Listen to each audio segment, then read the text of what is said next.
Hello everyone. पिछली video में हमने मेटल्स के कुछ रिएक्शन देखे थे, जैसे वाटर एयर के साथ। अब हम जो नेक्स्ट रिएक्शन देखने जा रहे हैं उसमें हम देखेंगे कि मेटल जो होते हैं वो एसिड के साथ कैसे रिएक्ट करते हैं। उससे पहले अगर आपको मेरे वीडियोस पसंद आते हैं तो please like share and subscribe ज़रूर कीजिएगा। Let's start the video. So you have already learned that metals react with acid to give a salt and hydrogen gas। तो जो मेटल होते हैं जब भी ये एसिड के साथ रिएक्ट करते हैं तो ये हमेशा एक सॉल्ट बनाते हैं और हाइड्रोजन गैस रिलीज़ करते हैं। ये जो हाइड्रोजन गैस रिलीज़ होती है ये हमेशा एक पॉपअप साउंड प्रोड्यूस करती है। तो पॉपअप साउंड का मीनिंग होता है इससे टक की आवाज़ आती है। यहाँ पे एक जनरल इक्वेशन दी हुई है। जो मेटल है वो डिल्यूट एसिड के साथ रिएक्ट करेगा। डाइल्यूट का मतलब होता है कि हमने जो एसिड है उसमें थोड़ा सा वाटर मिला रखा है और उसकी कंसंट्रेशन को कम किया हुआ है। जो कंसनट्रेटेड होता है वो प्योर एसिड होता है, 100% एसिड होता है, पर डाइल्यूट सोल्यूशन में हम थोड़ा सा वाटर ऐड कर देते हैं। तो जब मेटल और डाइल्यूट एसिड रिएक्ट करेंगे तो ये सॉल्ट बनाएंगे और हाइड्रोजन गैस रिलीज़ होगी। But do all metal react in the same manner? Let us find out. जो सारे मेटल्स होते हैं वो सेम इसी तरह रिएक्ट करते हैं और हाइड्रोजन गैस को प्रोड्यूस करते हैं। तो ये हम आगे एक्टिविटी देखेंगे 3.11। Collect all the metal sample except sodium and potassium again. तो हमें सारे मेटल्स ले लेने हैं सिर्फ सोडियम और पोटेशियम को छोड़ के, क्योंकि सोडियम और पोटेशियम जो होते हैं हाईली एक्सप्लोसिव इन नेचर होते हैं। ये फायर को ईजिली कैच कर लेते हैं। तो इन्हें छोड़कर बाकी जितने भी मेटल्स हैं वो सब हमें लेने हैं। If the samples are tarnished rub them clean with sand paper. Tarnished means अगर उन पर कुछ जंग लग गया हुआ है या फिर कुछ डर्ट है तो हम पहले उस सरफेस को रब करेंगे और क्लीन करेंगे। इसमें हमने प्रिकॉशन क्या लेने हैं? Do not take sodium and potassium as the react vigorously even with cold water. तो वो कोल्ड वाटर के साथ भी बड़ी जल्दी रिएक्ट कर लेते हैं। Put the sample separately in a test tube containing dilute hydrochloric acid. तो यहाँ पे हमने दोबारा से एसिड जो हमने यूज़ किया वो कौन सा? हाइड्रोक्लोरिक एसिड है, HCl है। तो इसे हमें डाइल्यूट करना, कंसनट्रेटेड सोल्यूशन नहीं लेना। Suspend thermometer in the test tube. तो हमें थर्मोमीटर्स टेम्परेचर मेजर करने के लिए टेस्ट ट्यूब में डाल देने हैं। So that their bulbs are dipped in the acid. तो उन्हें उनके जो बल्ब है वो हम एसिड में डिप कर देंगे। वो एसिड में डिप होने चाहिए, अगर वो बाहर रहेंगे तो वो टेम्परेचर को मेजर नहीं कर पाएंगे, क्योंकि जो रिएक्शन है वो एसिड के साथ हो रहा है। Observe the rate of formation of bubbles carefully. हमें देखना है कि कितनी जल्दी जो है वो बबल्स बन रहे हैं। Which metal reacted vigorously with dilute hydrochloric acid. तो जितने भी हमने मेटल्स लिए हैं उनमें से हाइड्रोक्लोरिक एसिड के साथ सबसे ज़्यादा फास्टली कौन रिएक्ट करता है, हमें नोट करना है। With which metal did you record the highest temperature. सबसे ज़्यादा टेम्परेचर किस मेटल के साथ आया है? Arrange the metal in the decreasing order of the reactivity with the dilute acid. तो अब हमें उसके बाद डिक्रीजिंग ऑर्डर में रिएक्टिविटी को अरेंज करना है, मेटल्स की रिएक्टिविटी को अरेंज करना है। Right equation for the reaction of magnesium, aluminium, zinc and iron with the dilute hydrochloric acid. तो हमने एक इक्वेशन को लिखना है कि कैसे रिएक्ट कर रहा है मेटल मैग्नीशियम, एल्यूमिनियम, जिंक और आयरन HCl के साथ कैसे रिएक्ट कर रहा है। Hydrogen gas is not evolved when a metal react with nitric acid. अगर हम नाइट्रिक एसिड जिसका कि फॉर्मूला है HNO3 यूज़ करते हैं तो जो हमारे पास हाइड्रोजन गैस है वो रिलीज़ नहीं होगी, क्योंकि because HNO3 is a strong oxidising agent. जो HNO3 है वो एक स्ट्रॉन्ग ऑक्सीडाइजिंग एजेंट है। तो it oxidise the hydrogen produce. जो हाइड्रोजन प्रोड्यूस होगी वो उसको ऑक्सीजन, ऑक्सीडाइजिंग एजेंट क्या होता है? जो ऑक्सीजन को ऐड करता है। तो जो हाइड्रोजन गैस बनेगी उसमें वो ऑक्सीजन को ऐड कर देगा। हाइड्रोजन जब ऑक्सीजन के साथ रिएक्ट करेगी तो वो क्या वाटर में चेंज हो जाएगी, H2 + O2 they will give H2O and itself get reduce to any of the nitrogen oxide. तो वो कोई भी नाइट्रोजन ऑक्साइड बना लेगा, नाइट्रस ऑक्साइड बना लेगा, N2O बना लेगा, NO2 बना लेगा। But magnesium and manganese react with very dilute HNO3 to evolve hydrogen gas. पर जो मैग्नीशियम है और मैग्नीज दोनों ही हमारे पास मेटल है, मैग्नीशियम भी मेटल है और मैंगनीज भी मेटल है। ये रिएक्ट करते हैं डाइल्यूट सोल्यूशन अगर हम लेते हैं HNO3 का तो ये हाइड्रोजन गैस इवॉल्व करते हैं। ये आगे फर्दर ऑक्सीडाइज नहीं होते और वाटर को नहीं फॉर्म करते। तो ये इंपॉर्टेंट पॉइंट है, इसे आप देख लीजिएगा। You must have observed in activity 3.11 that the rate of formation of bubbles was the fastest in the case of magnesium. तो जब हमने मैग्नीशियम को रिएक्ट करवाया था एसिड के साथ, तो जो बबल बने हैं वो सबसे ज़्यादा फास्टली बने हैं मैग्नीशियम के साथ। The reaction was also the most exothermic. Exothermic का मतलब होता है, एक्सो मीन्स आउट, बाहर निकलना, एग्जिट होना, और thermic means thermal reaction, heat. तो थर्मिक का मतलब होता है कि रिलीज ऑफ हीट, जहाँ पे हीट इवॉल्व होती है, वो रिएक्शंस जो होते हैं वो एक्सोथर्मिक होते हैं। और जहाँ पे हीट जो है वो लेता है रिएक्टेंट, तो उसे हम बोलते हैं endothermic. The reactivity decrease in the order of, सबसे ज़्यादा रिएक्टिव मैग्नीशियम है, then aluminium, then zinc, and सबसे लीस्ट जो रिएक्टिव है वो आयरन है। In the case of copper no bubble were seen and the temperature also remained unchanged. Copper के case में हमें कोई भी बबल दिखाई नहीं देगा और जो टेम्परेचर होगा वो जैसा है वैसा ही रहेगा। इसका मतलब क्या है? This show that copper does not react with dilute HCl। जो कॉपर है उसने बिल्कुल भी रिएक्ट नहीं किया HCl के साथ। नेक्स्ट आगे हमें एक टेबल दिया हुआ है एक्वा रीजिया के बारे में। एक्वा रीजिया जो है ये लैटिन वर्ड है, इसमें एक्वा रीजिया को लैटिन भाषा में रॉयल वाटर बोलते हैं। इस freshly prepared mixture of concentrated hydrochloric acid and concentrated nitric acid. तो ये किसका मिक्सचर है? इसमें HCl हाइड्रोक्लोरिक एसिड लिया और HNO3 एसिड लिया है, दोनों को 3:1 रेशो में मिक्स किया हुआ है। 3:1 का मीनिंग होता है अगर हम 3 ml HCl ले रहे हैं और उसमें हम 1 ml जो है वो कंसनट्रेटेड नाइट्रिक एसिड ऐड करेंगे। It can dissolve gold. तो ये जो होता है एक्वा रीजिया, इसकी प्रॉपर्टी होती है ये गोल्ड को अपने आप में डिज़ोल्व कर देता है। Even though neither of these acid can do so alone. और अगर हम HCl को सेपरेटली लेते हैं और HNO3 को सेपरेटली ले लेते हैं तो ये गोल्ड को डिज़ोल्व नहीं कर सकते, बट इनका जो मिक्सचर होता है जिसे हम एक्वा रीजिया और रॉयल वाटर बोलते हैं वो ईजिली इनको गोल्ड को डिज़ोल्व कर लेता है। Aqua regia is highly corrosive fuming liquid. जो ये होता है करोसिव नेचर होता है, कोरोजन करता है, ये कोरोड कर देता है सरफेस को, डिस्ट्रॉय करना स्टार्ट कर देता है गोल्ड के सरफेस को। फ्यूमिंग लिक्विड मीन्स कि इसमें से फ्यूम्स निकलते हैं, धुआं निकलता है। It is the one of the few reason that is able to dissolve gold and platinum. जो हमने पढ़ा था गोल्ड एंड प्लेटिनम है वो नोबल मेटल्स है, वो किसी के साथ रिएक्ट नहीं होते। सो जो एक्वा रीजिया है इसकी ये जो है ये उन फ्यू रीजन्स में से एक है जो गोल्ड को और प्लेटिनम को अपने आप में डिज़ोल्व कर लेते हैं। ये जो एक्वा रीजिया है इसका यूज़ पहले किया जाता था जब जैसे कई लोग होते हैं वो बोलते हैं कि हम आपका जो गोल्ड है पुराने गोल्ड को हम जो है उसे वॉश कर देंगे, तो वो गोल्ड को वॉश नहीं करते, वो गोल्ड को एक्वा रीजिया में डिज़ोल्व कर देते हैं और जो गोल्ड की ऊपर वाली लेयर होती है वो एक्वा रीजिया में डिज़ोल्व हो जाती है और जो अंदर वाली लेयर होती है वो निकल के बाहर आ जाती है। बट उसके बाद जो आपका गोल्ड होता है उसका वेट जो होता है वो कम हो जाता है क्योंकि जो गोल्ड है वो तो पानी में डिज़ोल्व हो चुका है। How do metals react with solution of other metal salts? इसके लिए हमें एक्टिविटी दी हुई है activity 3.12। Take a clean wire of copper and iron nail. हमें एक क्लीन वायर लेनी है कॉपर की और आयरन नेल लेना है, एक लोहे का हमें कील लेना है। Put the copper wire in a solution of iron sulphate. जो हमने कॉपर की वायर ली है उसे आयरन सल्फेट में डालना है और the iron nail in the solution of copper sulphate. और जो हमने आयरन का नेल लिया है उसको सोल्यूशन ऑफ कॉपर सल्फेट में हमने डिज़ोल्व करना, डिप करना है। Taken in test tube. 2 test tubes लेनी है, एक में हमें आयरन सल्फेट लेना है, दूसरे वाले में हमें कॉपर सल्फेट लेना है।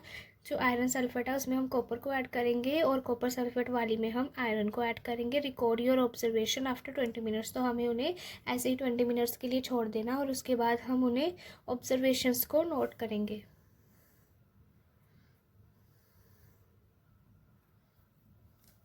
अब हमें देखना है कि कौन सी टेस्ट ट्यूब में जो है रिएक्शन हुआ है। On what basis can you say that reaction has actually taken place. हमें ये बताना है कि आप किस बेस पे बोल सकते हो कि रिएक्शन हुआ है। Can you correlate your observation for the activities 3.9, 3.10 and 3.11।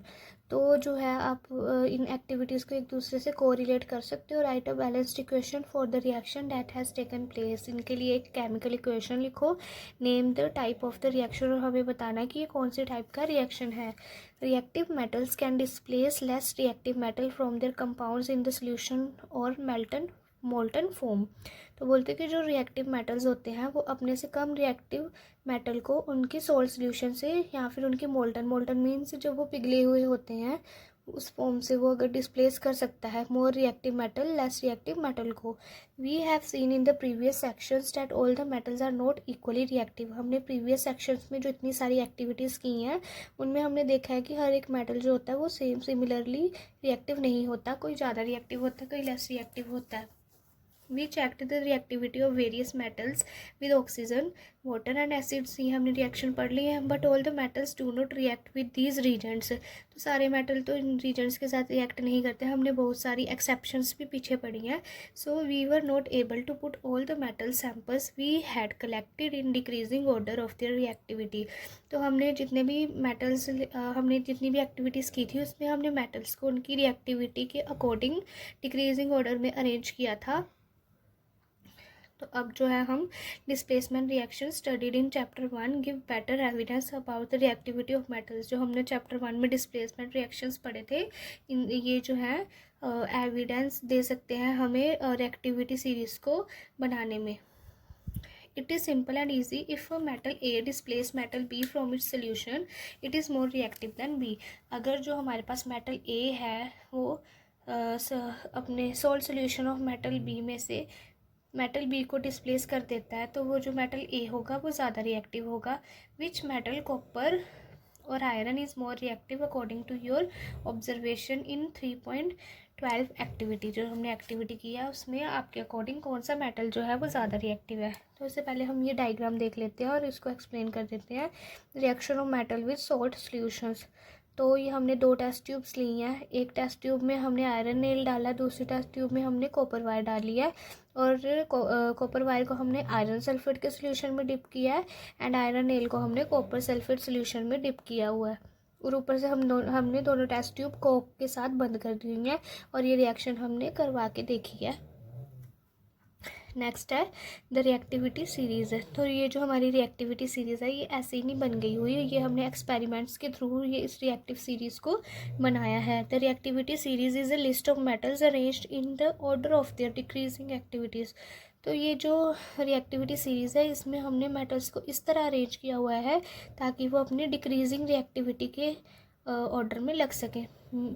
After performing displacement experiments activity 1.9 and 3.12 the following series. तो इन एक्टिविटीज़ से हमने ये एक रिएक्टिविटी टेबल बनाया है नोन एज द रिएक्टिविटी और activity series has been developed. तो ये देखेंगे हम activity series relative reactivities of the metals. तो इसमें जो हमारे पास पोटेशियम है वो सबसे ज़्यादा रिएक्टिव है, मोस्ट रिएक्टिव है। एंड जो हमारे पास रिएक्टिविटी है वो नीचे जब अगर हम डाउन मूव करते हैं तो रिएक्टिविटी डिक्रीज़ होती जा रही है। और जो हमारे पास गोल्ड है वो लीस्ट रिएक्टिव है। तो ये आप सीरीज़ देख लेंगे।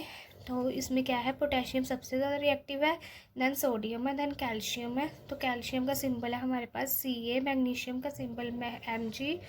इसी तरह हमें बाकी मेटल्स के भी जो है सिंबल दिए हुए हैं। आपको इन्हें अच्छी तरह से लर्न करना है। तो इन्हें हम लर्न करने के लिए एक ट्रिक मैं आपको बताती हूँ। इनको हम ऐसे भी लर्न कर सकते हैं कि K4 केदार नाथ का माली आलू ज़रा फीके पकाता है, कौन है आगे आओ। तो ये मैं आपको लिखकर बता देती हूँ एक बार, इससे आपको इजीली जो है वो लर्न हो जाएगा। सो गाइस ये देखिए, K4 Kedar, Na for sodium, Nath का, कैल्शियम फॉर का, मैग्नीशियम माली, एल्युमिनियम आलू, जिंक ज़रा फीके पकाता है, कौन है आगे आओ। तो आपको ये series as it is learn कर लेनी है। इससे आपकी बहुत ज़्यादा हेल्प हो जाएगी, आपको एग्ज़ाम में भी हेल्प हो जाएगी और आपको इसी तरह रिएक्टिविटी सीरीज़ लर्न हो जाएगी।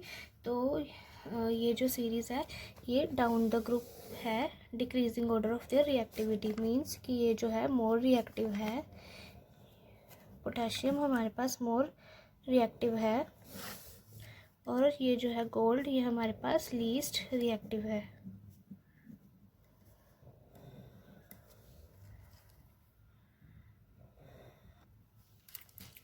सो गाइस आगे कुछ इन टेक्स्ट क्वेश्चन दिए हुए हैं आपको, जो हमारे चैप्टर के बीच में क्वेश्चंस दिए होते हैं, बुक के बीच के क्वेश्चंस हैं।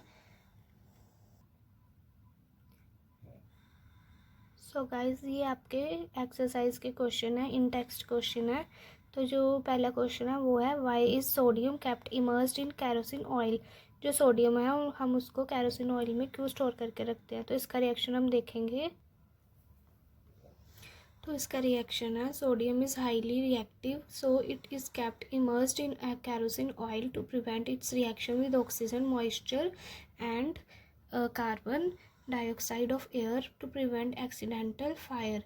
तो ये जो सोडियम होता है ये बहुत ज़्यादा रिएक्टिव होता है, इसलिए हम इसे कैरोसिन में रखते हैं ताकि ये एयर के साथ ना रिएक्ट कर ले। अगर ये थोड़ा सा भी मॉइस्चर एब्जॉर्ब करता है तो ये वाटर के साथ रिएक्ट कर लेता है, और कार्बन डाइऑक्साइड के साथ भी ये जो है वो रिएक्ट करता है। तो हम इसलिए से जो है कैरोसिन ऑयल में रखते हैं ताकि ये फायर को ना कैच कर सके। ओके, देन है हमारे पास सेकंड क्वेश्चन।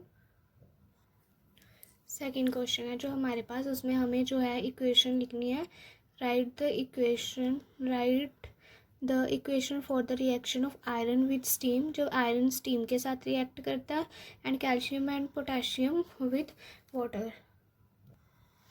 जो हमारे पास आयरन है उसका सिंबल जो होता है हमारे पास Fe होता है, और Fe मीन्स फेरस आयरन। तो ये जो है हमने सॉलिड फॉर्म में लेना है, प्लस स्टीम जो होती है वो हमारा वाटर है, तो वाटर हमने लेना है। वाटर का सिंबल होता है H2O, ये गैशियस फॉर्म में होता है स्टीम जो होती है, और ये दोनों मिलकर हमारे पास बनाएंगे आयरन ऑक्साइड या फिर फेरस ऑक्साइड आप इसको बोल सकते हैं। प्लस जो है हमारे पास हाइड्रोजन गैस रिलीज हो जाएगी, और हमें इस इक्वेशन को बैलेंस कर देना है। आयरन ऑक्साइड में हमारे पास यहाँ पे आयरन के 3 एटम है, तो हमें यहाँ पे भी हम 3 लगा देंगे ताकि दोनों जो है वो बैलेंस हो जाए। और उसी तरह हमने बाकी भी हैं जो ऑक्सीजन यहाँ पे 4 है, तो वो दूसरी साइड हमें स्टीम में भी 4 जो है वो लगा देना है।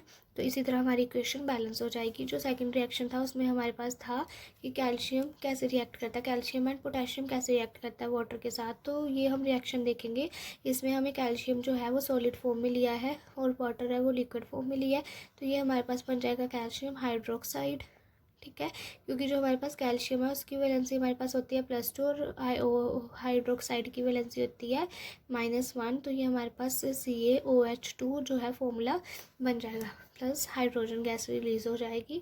उसी तरह पोटेशियम जब रिएक्ट करेगा वाटर के साथ, वाटर जो है वो लिक्विड फॉर्म में होगा, पोटेशियम जो है वो सॉलिड फॉर्म में होगा, तो हमारे पास पोटेशियम हाइड्रोक्साइड बन जाएगा, प्लस जो है हाइड्रोजन गैस रिलीज हो जाएगी। और ये रिएक्शन में और इस रिएक्शन में हीट रिलीज होगी। हीट रिलीज होने का मतलब है रिएक्शन जो है वो एक्सोथर्मिक इन नेचर है। तो उसके बाद हमने थर्ड क्वेश्चन पढ़ना है। गाइस थर्ड क्वेश्चन को सॉल्व करने के लिए आपको रिएक्टिविटी सीरीज़ आनी चाहिए। तो इन्होंने बताया कि हमें सैंपल दिए हुए हैं 4 मेटल्स के, जो ABCD हैं टेस्ट ट्यूब पे लिखा हुआ है, and added to the following solution. तो हम ABCD जो है उनको हम इन सारे जो सोल्यूशन हमें नीचे दिए हुए हैं इन सब में हम ऐड करेंगे। तो result obtained have been tabulated as follows. तो हमें 4 मेटल दिए हुए हैं, metal A B C and D, और हमें सोल्यूशन दिया हुआ आयरन सल्फेट का, कॉपर सल्फेट का, जिंक सल्फेट का एंड सिल्वर नाइट्रेट का। तो हमें ये जो है मेटल ऐड करना है, और हमें ऑब्जर्वेशंस नोट करनी है, और हमें बताना है कि कौन सा मेटल जो है वो रिएक्टिव है। तो ये क्वेश्चन दिया हमें इस टेबल के बेस पे करने हैं। तो ये जो हमारे पास मेटल A है, इसने आयरन सल्फेट के साथ कोई रिएक्शन नहीं किया, पर इसने कॉपर सल्फेट के साथ डिस्प्लेसमेंट रिएक्शन शो किया। तो अभी हम ये क्वेश्चन पढ़ेंगे। Use the table above to answer the following questions about metals A B C D। Which is the most reactive metal, तो इनमें से सबसे ज़्यादा रिएक्टिव मेटल कौन सा है।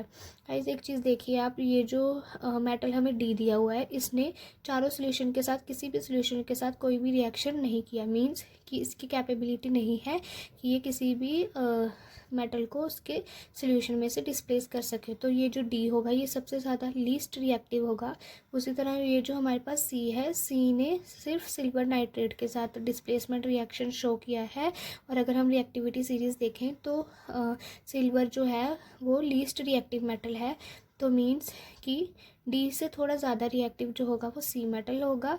उसी तरह अगर हम देखें जो बी है उसने आयरन के साथ डिस्प्लेसमेंट रिएक्शन दिया है। तो ये जो गाइस जो आयरन है ये सबसे ज़्यादा रिएक्टिव है और बी ने इसको डिस्प्लेस किया है, मीन्स जो बी होगा वो सबसे ज़्यादा रिएक्टिव होगा। उसके बाद जो ए है उसने कॉपर को किया है, जो कॉपर है वो आयरन से लेस रिएक्टिव है।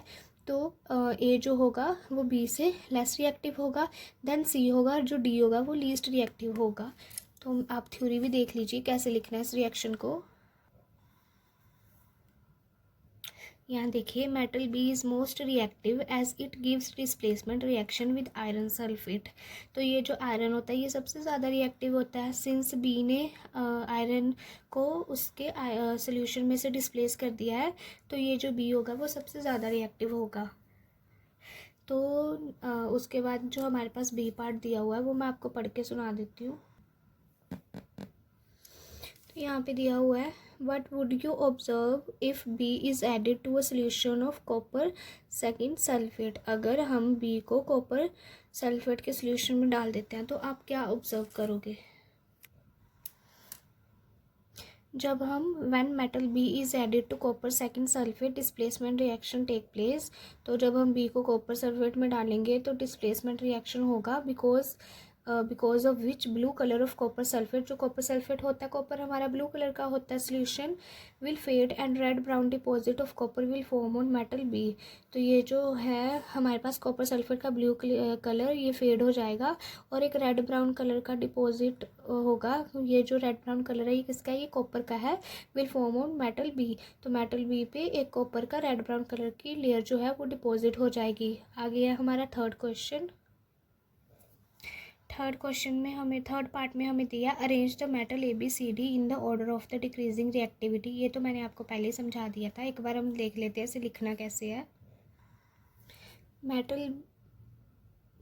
Metal B is the most reactive because it displace iron from its salt solution. तो मेटल ए है जो है वो जो है बी से भी कम रिएक्टिव है, it displaces copper from its salt solution. Metal C जो है वो सबसे ज़्यादा लीस्ट रिएक्टिव है बिकॉज उसने सिल्वर को रिमूव किया और सिल्वर जो होता है वो सबसे कम रिएक्टिव होता है। और डी जो है वो सबसे लीस्ट रिएक्टिव है बिकॉज उसने किसी को भी डिस्प्लेस नहीं किया। उसके बाद जो हमारा फोर्थ क्वेश्चन, हम फोर्थ क्वेश्चन पढ़ेंगे। फोर्थ क्वेश्चन है हमारा, which gas is produced when dilute hydrochloric acid is added to the reactive metal, write the chemical reaction when iron react with dilute H2SO4।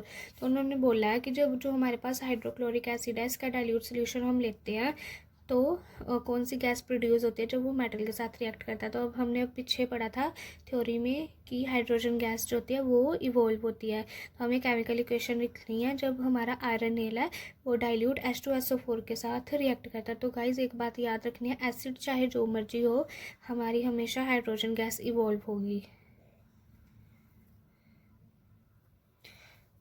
तो ये हमने रिएक्शन लिखा है जब हमारा Fe क्वेश्चन नंबर 4 का आंसर, जो आयरन है सॉलिड फॉर्म में है वो रिएक्ट करेगा H2SO4 के साथ, जो कि हम एक्व सोल्यूशन लेंगे, हमें कंसनट्रेटेड नहीं लेना।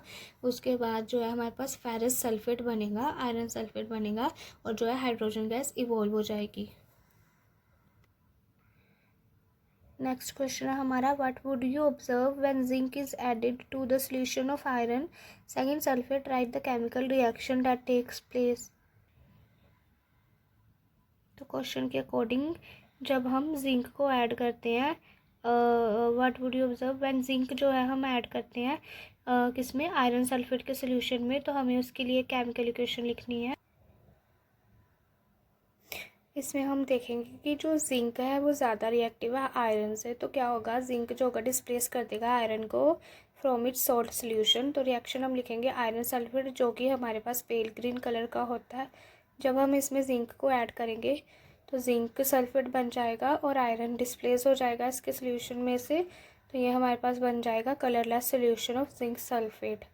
तो गाइस इस वीडियो में इतना ही। नेक्स्ट वीडियो में हम देखेंगे कि how metals and non metals react, metal और नॉन मेटल एक दूसरे के साथ कैसे रिएक्ट करते हैं। तो गाइस अगर आपको इसमें कोई भी डाउट है तो मुझे कमेंट सेक्शन में बता दीजिएगा।